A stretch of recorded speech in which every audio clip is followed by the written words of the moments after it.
नमस्कार, बहुत बहुत स्वागत है आपका। आप देख रहे हैं मुद्दा। मैं हूं आपके साथ नेहा दुबे। हाल के दिनों तक बिहार में एनडीए और महागठबंधन के दलों में जो आपसी प्यार और सामंजस्य दिख रहा था, वह सीट शेयरिंग को लेकर रस्साकशी में बदलता हुआ दिखाई दे रहा था। बता दें आपको कि वह सीट शेयरिंग को लेकर रस्साकशी में बदल गया है। दरअसल ऐसे में दोनों ही गठबंधनों में सीट शेयरिंग पर पेंच फंसता हुआ दिख रहा है। सीट शेयरिंग को लेकर कई दौर की बातचीत हो चुकी है, लेकिन अभी तक कोई ठोस नतीजा नहीं निकला है। दोनों गठबंधनों में शामिल छोटे दल सम्मानजनक सीटों के लिए अपना दावा पेश कर रहे हैं।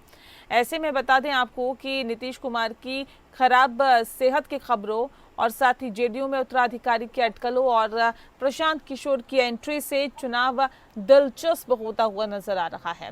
ऐसे में आरजेडी और बीजेपी कोई ऐसा दांव नहीं खेलना चाहती है जिससे जो छोटे दल हैं वो उनसे दूर हो जाए या जातीय समीकरण बिगड़ जाए। लेकिन छोटे दलों के अलग अलग सुरों से संकेत मिल रहे हैं कि दोनों गठबंधनों में सीट शेयरिंग की राह आसान नहीं है। एनडीए में शामिल चिराग पासवान की पार्टी एलजेपी अपने में हिस्से में ज्यादा सीटें चाहती है। अपने हिस्से में ज्यादा सीटें इसलिए भी चाहती है क्योंकि बीते लोकसभा चुनाव में अपने 100% स्ट्राइक रेट के आधार पर अब सीटों की डिमांड ज्यादा हो गई है। तो वहीं हम पार्टी के प्रमुख जीतन राम मांझी ने चेतावनी दी है कि उसे 20 सीटें नहीं मिली तो 100 सीटों पर लड़ेंगे। सीट शेयरिंग के मसले पर महागठबंधन की राह भी आसान नहीं है। महागठबंधन में आरजेडी, कांग्रेस, वीआईपी, तीनों वाम दल, जेएमएम और राष्ट्रीय एलजेपी शामिल है। कांग्रेस जहां साल 2020 के विधानसभा चुनाव की तरह ही 70 सीटों पर लड़ना चाहती है, वहीं सीपीआई माले ने 40 और वीआईपी ने 60 सीटों पर अपना दावा ठोका है। इस बीच आरजेडी नेता तेजस्वी यादव 16 सितंबर से बिहार अधिकार यात्रा पर हैं। इस यात्रा में उनके साथ कोई सहयोगी पार्टी का प्रतिनिधि नहीं है। बिहार में चल रही इस उठापटक के बीच में माना यह भी जा रहा है कि इस महीने के अंत तक फाइनल उम्मीदवारों को अनौपचारिक तौर पर संकेत दे दिया जाएगा कि वो अपने क्षेत्र में तैयारी कर लें।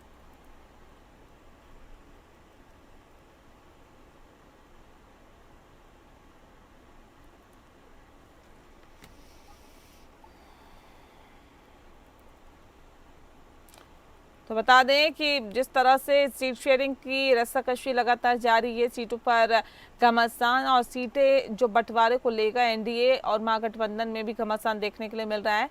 और एनडीए और महागठबंधन में सीटों का बंटवारा आसान नहीं है क्योंकि सीट शेयरिंग को लेकर अभी भी रस्साकशी का माहौल बना हुआ है। हर कोई चाहता है कि ज़्यादा से ज़्यादा सीटों पर उनकी पार्टी के जो मेंबर्स हैं वो चुनाव लड़े। सहयोगी दल ज्यादा सीटें पाने की जुगत में लगे हुए हैं। छोटे दलों के सहयोगियों को कैसे साधेगी भारतीय जनता पार्टी, ये एक बड़ा सवाल है और जेडीयू के लिए भी एक वाकई बड़ा सवाल है।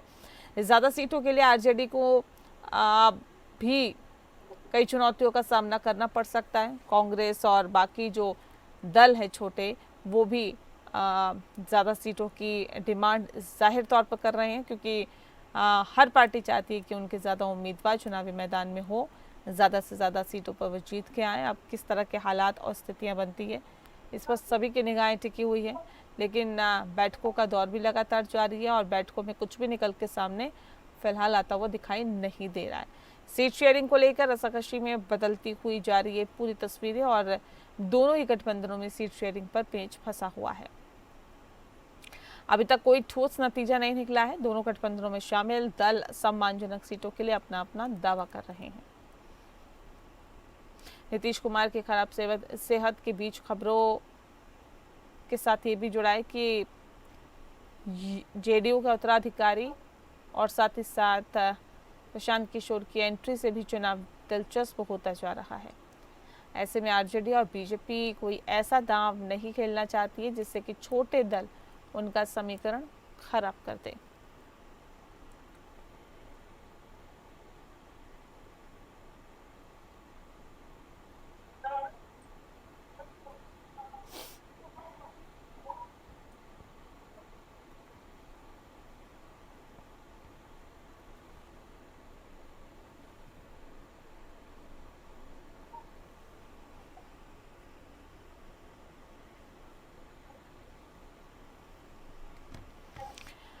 तो छोटे दलों के अलग अलग सुर, अलग अलग राग हैं। आपको बता दें कि दोनों गठबंधनों में सीट शेयरिंग को लेकर राह आसान बिल्कुल नजर नहीं आ रही है।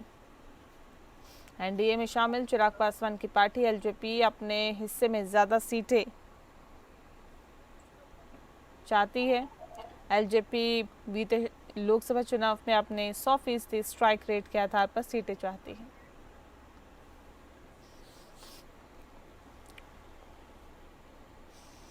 और इस विषय पर तफसील से चर्चा करेंगे। खास मेहमान हमारे साथ मौजूद है, उनसे आपका परिचय करा देते हैं। इस वक्त हमारे साथ रणधीर यादव जी हैं, प्रवक्ता है बीजेपी के। स्वागत है रणधीर जी आपका। प्रमोद सिन्हा जी हमारे साथ है, प्रवक्ता हैं आरजेडी के। प्रमोद जी आपका बहुत बहुत स्वागत है। राजेश भट्ट जी हमारे साथ जुड़ गए हैं, प्रवक्ता हैं लोजपा के। राजेश जी स्वागत है आपका। डॉक्टर स्नेहाशीष वर्धन पांडे जी हमारे साथ है, प्रवक्ता हैं कांग्रेस पार्टी के।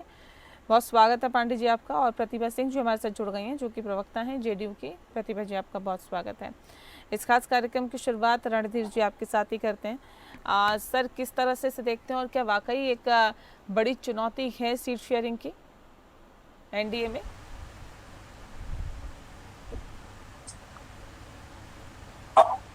मुझसे पूछ रही हैं? जी जी रणधीर जी। देखिए, हमारे यहाँ पर कोई चुनौती नहीं है। हमारे गठबंधन में सीट शेयरिंग का कोई मुद्दा नहीं। समय आने पर, नियत समय पर ये स्पष्ट हो जाएगा कि कौन पार्टी कितने सीटों पे और कहां से लड़ेगी। हमारे यहाँ सीटों के एडजस्टमेंट को लेकर कोई समस्या नहीं। ठीक है। राजेश जी, देखिए, सीट शेयरिंग पे भले ही कोई बाहरी तौर पर चीजें निकल के सामने ना आ रही हो, लेकिन डिमांड भी तो कुछ रहती है ना। कितनी डिमांड है आप लोगों की तरफ से? स्ट्राइक रेट तो बहुत अच्छा रहा इससे चुनाव में, इससे पहले के चुनाव में। बिल्कुल। देखिए, पिछले चुनाव में हमें 5 सीट दी गई थी लोकसभा के चुनाव में, और 5 की 5 सीटों पर भारी अंतर से हमने जीत हासिल की है। 100% स्ट्राइक के रेट के साथ एनडीए का एक कुनबा को मजबूत करने का जो है हमने काम किया है। और हम चाहते हैं कि बिहार में जो 225 का एनडीए ने लक्ष्य रखा है, उस लक्ष्य को बहुत आसानी से हम पार कर पाए, एक दूसरे के पूरक बन पाए, एक दूसरे के बेहतर सहयोगी घटक दल के रूप में जो हमने अभी 243 सीट पर अपनी तैयारी कर रखी है। मैं चाहता हूं कि उसका लाभ पूरे एनडीए के अन्य सहयोगी घटक दल के प्रत्याशियों को भी मिले। और इसके लिए बेहतर जरूरी है कि जो विनिंग कैपेसिटी का सीट है, विनेबल है, मैं चाहता हूं कि कम से कम वो हम लोगों के पक्ष में जाए, ताकि हम लोग ज्यादा से ज्यादा सीटों पर जीतकर एनडीए की मजबूत सरकार बनाने में। कौन कौन सी सीटों पे आप अपने मुख्य तौर पे दावेदारी कर रहे हैं सर?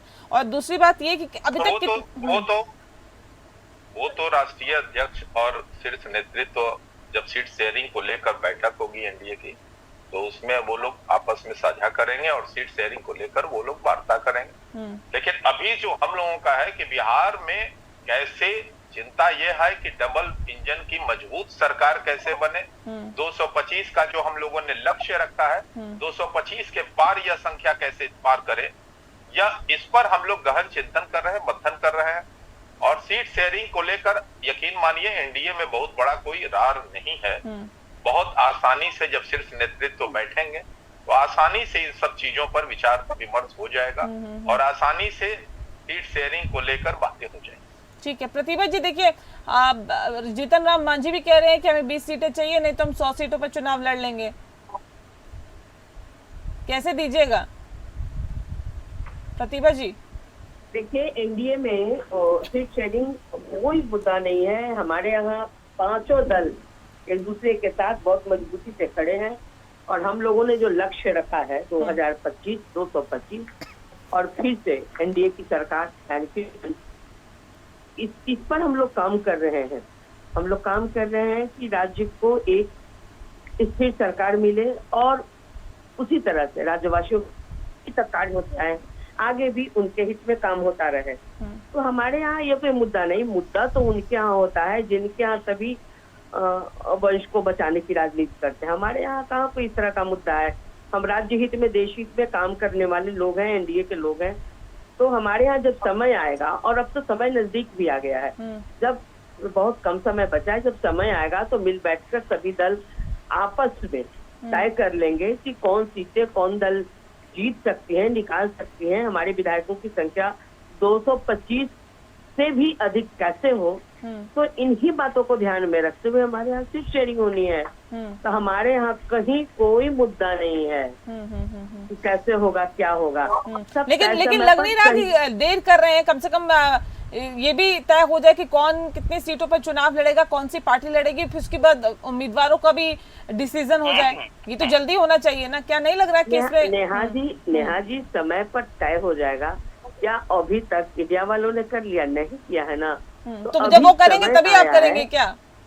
नहीं, हम उनके हिसाब से नहीं करेंगे, लेकिन हाँ। सवाल है कि चुनाव अभी नवंबर में होने हैं और हम लोगों के पांचों दल के अंदर और संयुक्त भी मंथन हो रही है कि कौन सी सीट से कौन से दल जहाँ से चुनाव निकाल पाएंगे। उसी तरह से आपस में मिलके बैठ करके हम लोग सामंजस्य बिठा करके इंडिया में सीटों का बंटवारा कर लेना है। ठीक है रणधीर जी, देखिए मैं प्रमोद जी आ रही हूँ और स्नेहाशीष वर्धन पांडे जी का भी रुख करूंगी, लेकिन रणधीर जी आपसे सवाल ये कह रहे हैं, अभी राजेश जी कह रहे थे 100% हमारा स्ट्राइक रेट रहा है, उसको ध्यान में रखते हुए सीटों का बंटवारा किया जाना चाहिए। जीतन राम मांझी कह रहे हैं देखिए हमें तो 20 सीटें चाहिए, नहीं तो हम 100 सीटों पर चुनाव लड़ेंगे। मतलब ये क्या है? ये अंदर खाने डिमांड ही तो है, इसे डिमांड ही तो कहेंगे। इसको डिमांड के रूप में नहीं लिया गया। जो पॉलिटिकल पार्टी है हाँ। वो अपने विस्तार के लिए और अपनी सीटों को सुरक्षित करने के लिए अपनी बात को कहेगी ना। अगर हम पार्टी लड़ती है या लोजपा लड़ता है या भाजपा लड़ता है या जदयू जिन सीटों पे लड़ता है, तो उसकी विनिबिलिटी की बात तो हर पार्टी करेगी ना। इसमें गलत क्या है? तो जहां तक देखिए, आप दो चीज देखना होगा अभी वर्तमान में बिहार की राजनीति में। एक एनडीए में कहीं कोई शीर्ष नेतृत्व में या कार्यकर्ताओं में कोई भी बात नहीं है। आज हमारे बिहार में प्रत्येक विधानसभा पर एनडीए कार्यकर्ता सम्मेलन हो रहे हैं, जहां बूथ लेवल के कार्यकर्ता से लेकर के और शीर्ष लेवल के कार्यकर्ता शामिल हो रहे हैं। और इसमें पांचों पार्टियों कार्यक्रम चल रहा है और काफी अच्छी संख्या देखी जा रही है। महागठबंधन इंडिया अलायंस की बात करें तो राहुल गांधी जी ने जब यात्रा किया, वोट अधिकार यात्रा, हालांकि हम लोग बेटियां बचाओ यात्रा, उसमें इनके गठबंधन के घटक दिखाए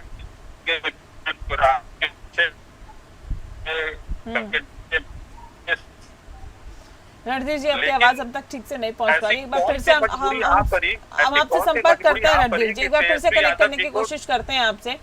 मैं प्रमोद जी का रुख कर लेती हूँ। प्रमोद जी, सवाल इस बात को लेकर है, जो हालात और जो स्थितियां हैं, देखिए ये तो कह रहे हैं पहले राहुल गांधी यात्रा निकाल रहे थे, अब तेजस्वी यादव उसी काम में लग गए हैं। ये यात्रा ही निकलती रहेगी या फिर ये भी तय होगा कि भाई कौन कितने सीटों पर चुनाव लड़ रहा है? देखिए नेहा जी, यात्रा भी निकलेगी और कौन कितने सीटों पे चुनाव लड़ेगा वो भी तय होगा। यात्रा किस लिए हम लोग निकाल रहे हैं? यात्रा तो बिहार के लोगों के जन सरोकार के मुद्दे और बिहार में जो ज्वलन समस्याएं हैं उनको लेकर के हमारे नेता आदरणीय तेजस्वी प्रसाद यादव जी बिहार मतदाता या बिहार अधिकार यात्रा पर निकलने का काम किए हैं। और आप देख रहे हैं कि किस प्रकार से जनता में जो भारी उत्साह है वो सड़कों पर दिखाई पड़ने का काम कर रहा है। वहीं दूसरी ओर जब एनडीए के मंत्री जब जा रहे हैं तो ग्रामीण उनको खदेड़ करके भगाने का काम कर रहे हैं। आपने पटना राजधानी में भी देखने का काम किया, नालंदा जो मुख्यमंत्री जी का गृह जिला है वहां भी आपने देखा। तो ग्रामीणों में जो आक्रोश है वो तो एनडीए के प्रति है। अब कई साथी एनडीए के यहाँ पर अभी अब बोल रहे थे, चिराग पासवान जी के साथी बोल रहे थे बेहतर सहयोगी और घटक दल के साथ हम आगे बढ़ रहे हैं। और इनके लोग क्या कहते हैं, दंगा फसाद न बवाल चाहिए और बिहार को चिराग चाहिए। जीतन राम मांझी का तो आपने भी बोलने का काम किया कि उन्होंने कहा कि 15 से 20 सीटें नहीं मिलेगी तो हम 100 सीटों पे लड़ेंगे। और उसके पहले वो कहते थे कि अगर सम्मान नहीं मिला तो हम औकात में ला देंगे। उपेंद्र कुशवाहा जी का भी समय समय पर बयान आता है, वो बतलाने के लिए जरूरी नहीं है, ये सारी चीजें पब्लिक डोमेन में है। तो जो भी लड़ाई और खींचतान चल रहा है वो एनडीए के भीतर में है। हमारे यहाँ कोऑर्डिनेशन कमेटी बना हुआ है। कोऑर्डिनेशन कमेटी में हर दल जो है अपनी भावनाओं को, अपनी जो उनकी जो मांग है वो वहां पर रखने का काम कर रहे हैं। 4 राउंड की बैठक हो चुकी है और हमारे नेता आदरणीय तेजस्वी प्रसाद यादव जी ने कहा है कि जैसे ही हमारा जो बिहार अधिकार यात्रा समाप्त होगा उसके बाद इन सब चीजों पर हम बैठ करके सारी 4 राउंड की बैठक में निकल के क्या आया सर, क्या निकल के आया 4 राउंड की बैठक में? बिल्कुल बिल्कुल, बहुत अच्छा प्रश्न आपने किया है नेहा जी, थोड़ा ध्यान से सुनिएगा। क्योंकि देखिए होता क्या है ना कि महागठबंधन में जितने भी दल हैं वो पहले तो है कि कौन कौन से दल कौन कौन सी सीटों पे लड़ना चाहते हैं, मैनिफेस्टो क्या होगा, कॉमन मिनिमम प्रोग्राम क्या होगा, जनता के जो ज्वलन समस्याएं हैं उसको निराकरण के लिए हम क्या काम करेंगे, अगले 5 सालों के लिए हमारा क्या रोड मैप होगा।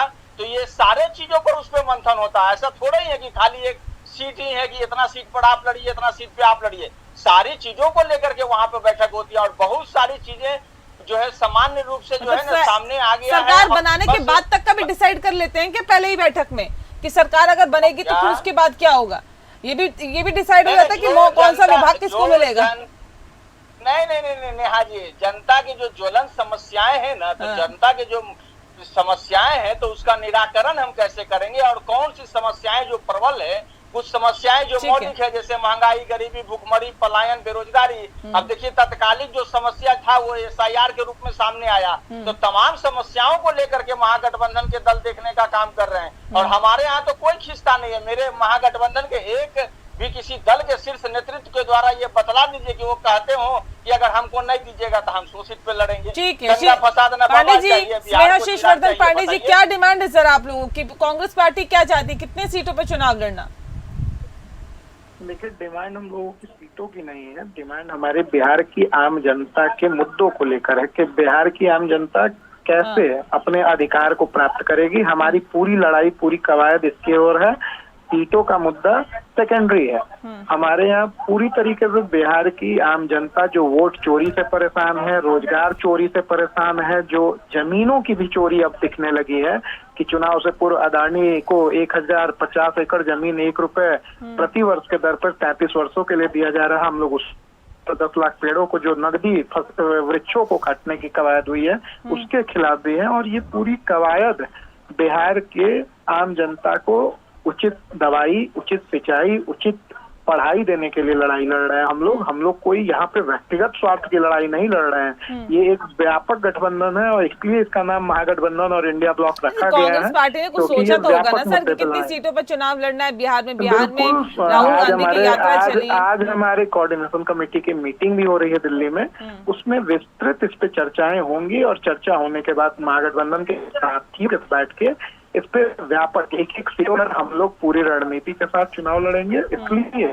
चीज की व्यापक स्तर पे जो स्क्रूटनी होगी उस व्यापक स्तर पे होगी और उसके बाद जाके वो जमीनी हकीकत में आप लोगों को दिखेगी। और दिसंबर पे आने वाले समय में अभी CWC की मीटिंग भी हमारे यहाँ बिहार में होने वाली है, कांग्रेस वर्किंग की एक्सटेंडेड मीटिंग, तो वो भी है। और 26 तारीख को भी आए तो तमाम इन के बीच जी ठीक है। देखिए रणधीर जी, अभी प्रमोद जी को आपने सुना, वो कह रहे हैं कि कम से कम ये स्थिति तो हमारे गठबंधन में नहीं है कि लोग खुल के बोल रहे हैं कि भाई 20 सीटों पर हमें चुनाव लड़ना, नहीं तो हम 100 सीटों पर लड़ेंगे। ये तो खुली चेतावनी हो गई, ये तो धमकी देने वाली बात हो गई। कह रहे कम से कम हमारे गठबंधन में तो ऐसा नहीं है। चिराग पासवान अलग राग लाप रहे हैं, ये कह रहे हैं कम से कम हमारे गठबंधन में इस तरह की चीजें तो नहीं है, जो है अंदर खाने हैं, कम से कम बाहर तक तो निकल के सामने नहीं आ रहा ना। पूरी देश दुनिया देख रही है नेहा जी। कुछ दिन पहले राहुल गांधी की यात्रा हुई, कहा गया इंडी अलायंस की यात्रा है, उसमें सारे घटक दल के नेता। ऐसी कौन सी मजबूरी हुई राष्ट्रीय जनता दल को कि उन्होंने अलग यात्रा निकाली? तो साफ दिख रहा है वोट अधिकार रैली जो हम लोग घुसपैठिया बचाओ यात्रा करते हैं, उसमें राहुल तेजस्वी जी लगातार राहुल गांधी को PM बताते रहे। और जब राहुल गांधी से पूछा गया कि भाई CM कौन होगा तो उनके मुंह में दही जम गई। जब कांग्रेस के बिहार के प्रभारी पटना में आए तो उनसे पूछा गया कि CM फेस कौन होगा, तो उन्होंने कहा कि जनता तय करेंगे। तो साफ कहा है यहाँ तो CM फेस पे ही विवाद है। गठबंधन की तो बात छोड़िए और सीटों की बात तो छोड़िए, नेता कौन होगा? अभी देखिए ये या तो तेजस्वी जी यात्रा निकाले हैं, ये अपने को मुख्यमंत्री का कैंडिडेट घोषित करवाने के लिए या ये कोई दबाव की राजनीति है या क्या है, ये तो बिहार की जनता बखूबी देख रही है और समझ रही है। देखिए, ये तो सवाल उठ रहा था ना प्रमोद जी, मैं फिर लौटती हूँ। प्रमोद जी, ये तो सवाल उठ ही रहा था कि जब एक यात्रा निकल रही थी तो उसी को बढ़ा चढ़ा के और जोर शोर से अपने मुद्दों को उठाना चाहिए था। एक अलग यात्रा निकल रही है, दूसरी यात्रा अलग निकल रही है। अरे मोटिव एक है, उद्देश्य एक है, तो एक यात्रा से क्या दिक्कत थी?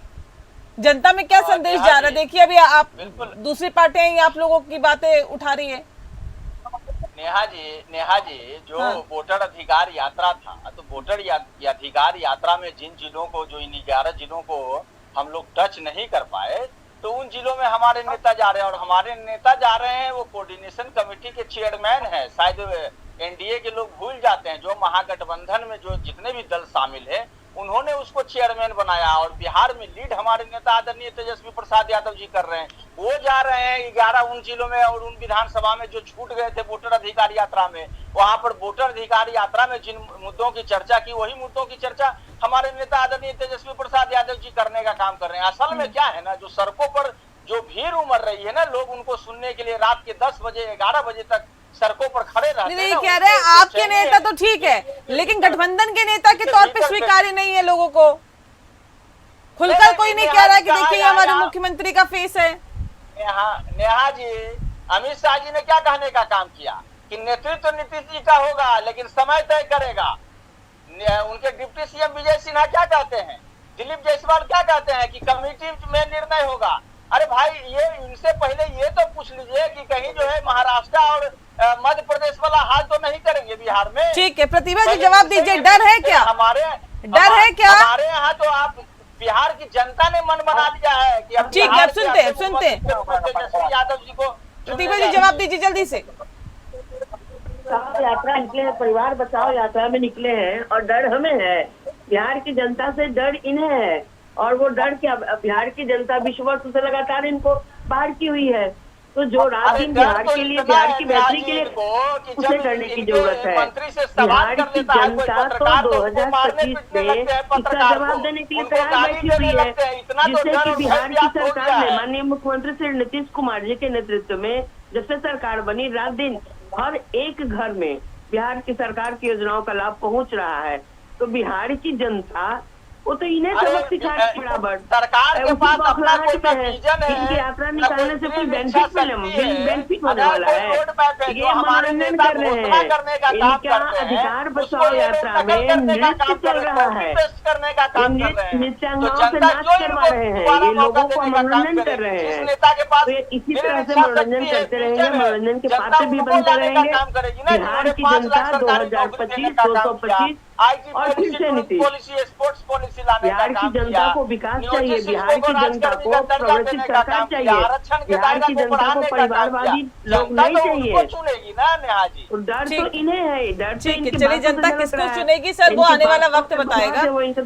आप लोग अपने दावे करिए, अपने वायदे करिए, लेकिन जनता के हाथ में पूरी सत्ता की चाबी, ये जनता तय करेगी कि वो चाबी किसको सौंपनी है। बहुत शुक्रिया आप सभी मेहमानों का हमारे साथ इस खास चर्चा में शामिल होने के लिए। मुद्दा में फिलहाल के लिए इतना ही। नमस्कार।